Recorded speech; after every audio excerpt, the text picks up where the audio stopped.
자식들 앞에서 한마디 했을 뿐인데 순간 공기가 싸늘해진 적 있으세요?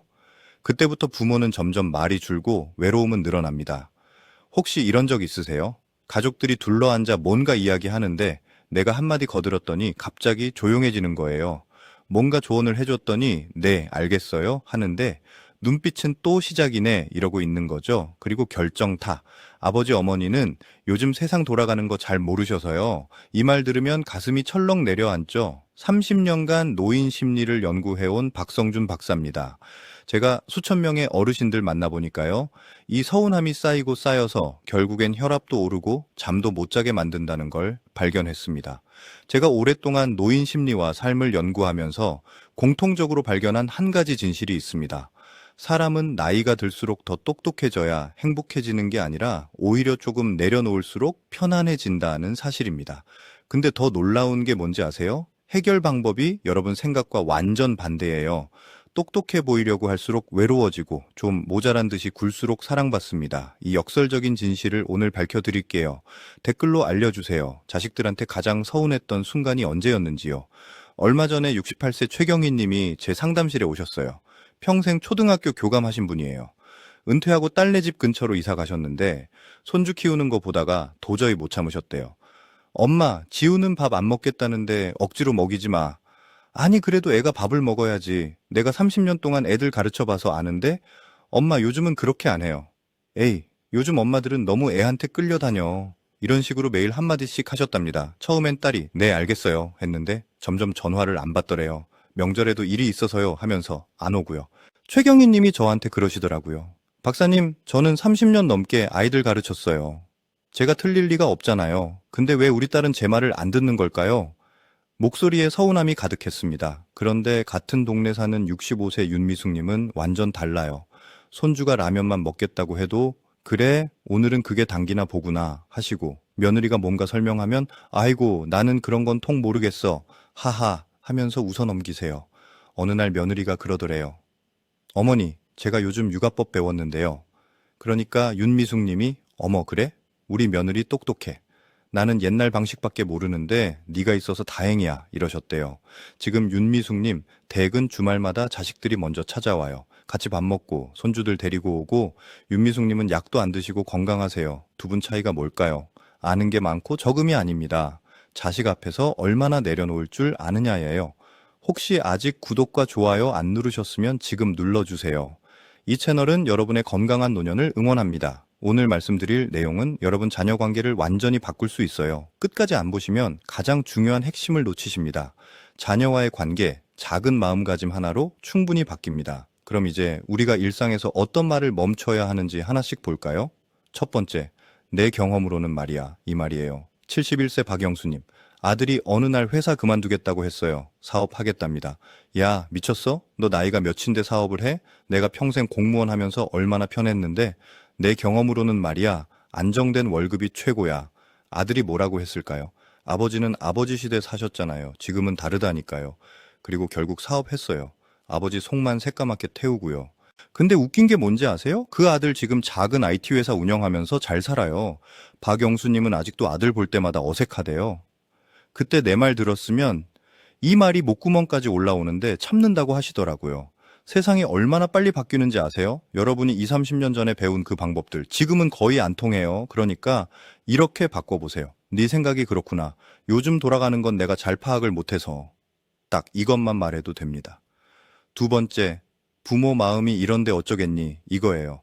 64세 김정숙님, 딸이 늦게 결혼했어요. 그런데 아이를 안 낳겠다는 거예요.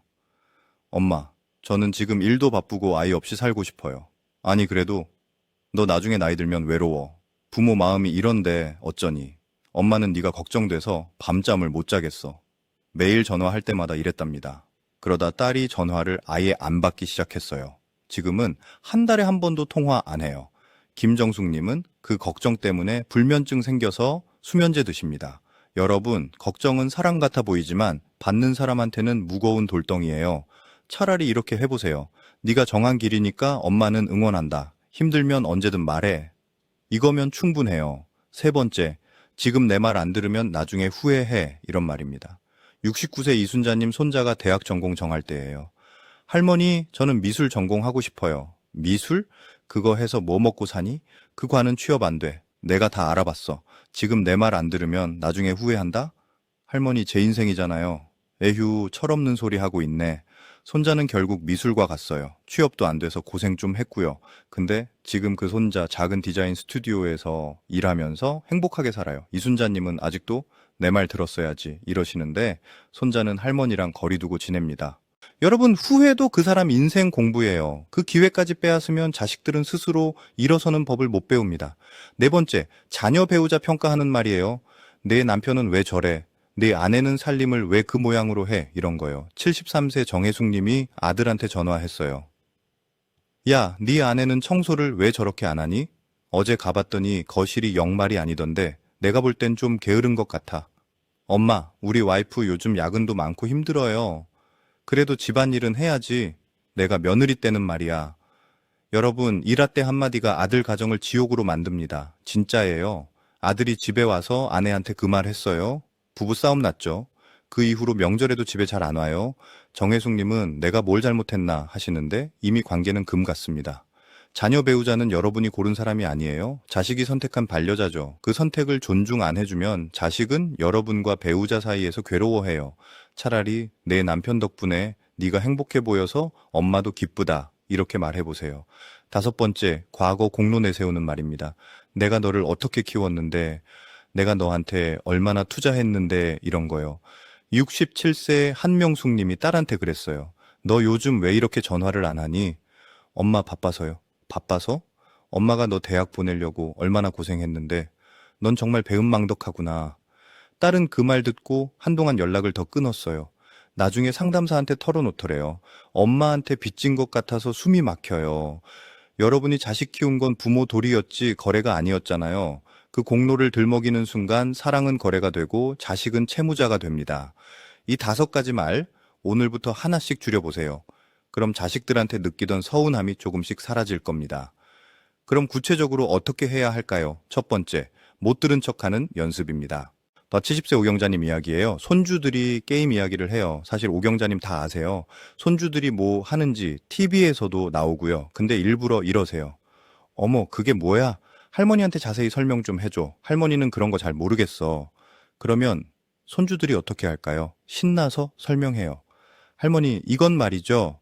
하면서요. 오경자님은 중간중간, 어머, 우리 손주 똑똑하네.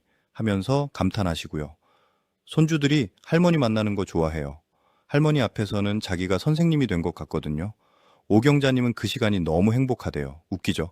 사실은 다 아시면서 모르는 척 하는 거예요. 그게 바로 지혜입니다. 두 번째, 자식 허점 보고도 모르는 척 넘어가기예요.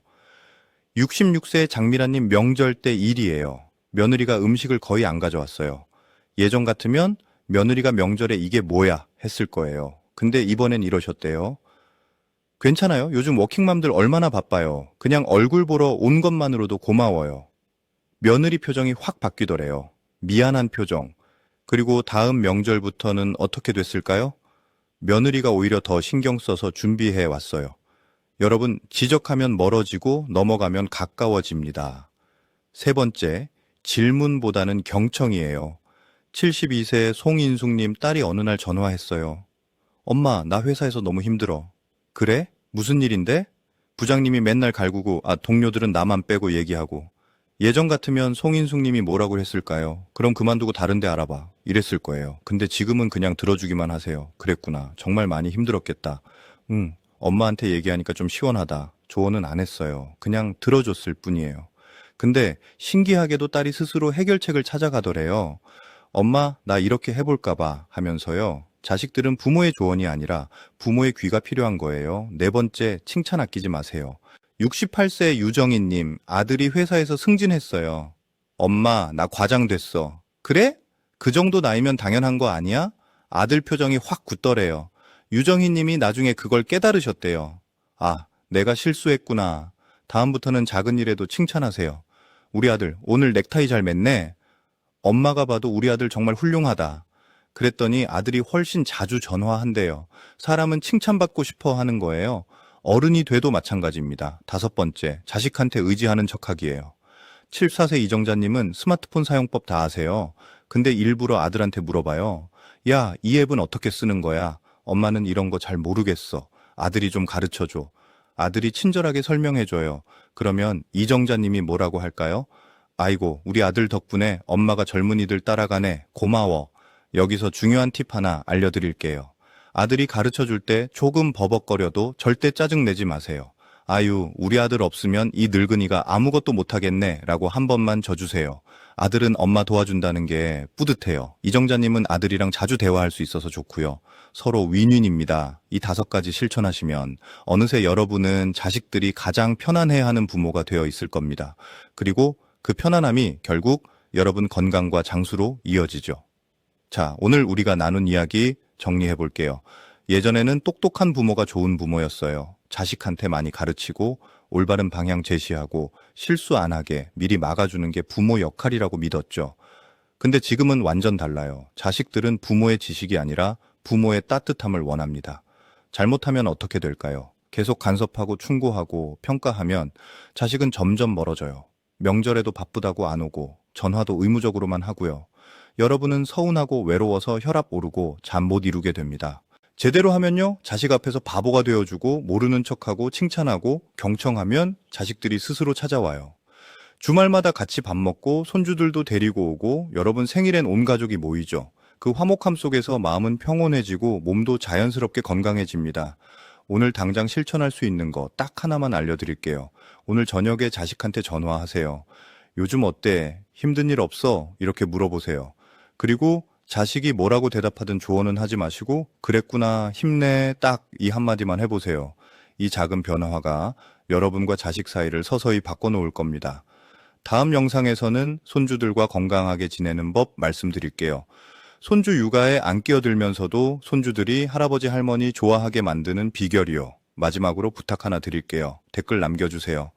오늘 이야기 중에서 가장 마음에 와닿은 부분이 뭔지, 그리고 오늘부터 실천해 보시겠다는 다짐을요, 제가 하나하나 읽어보겠습니다. 여러분 남은 인생이 평안과 건강으로 가득하기를 진심으로 바랍니다.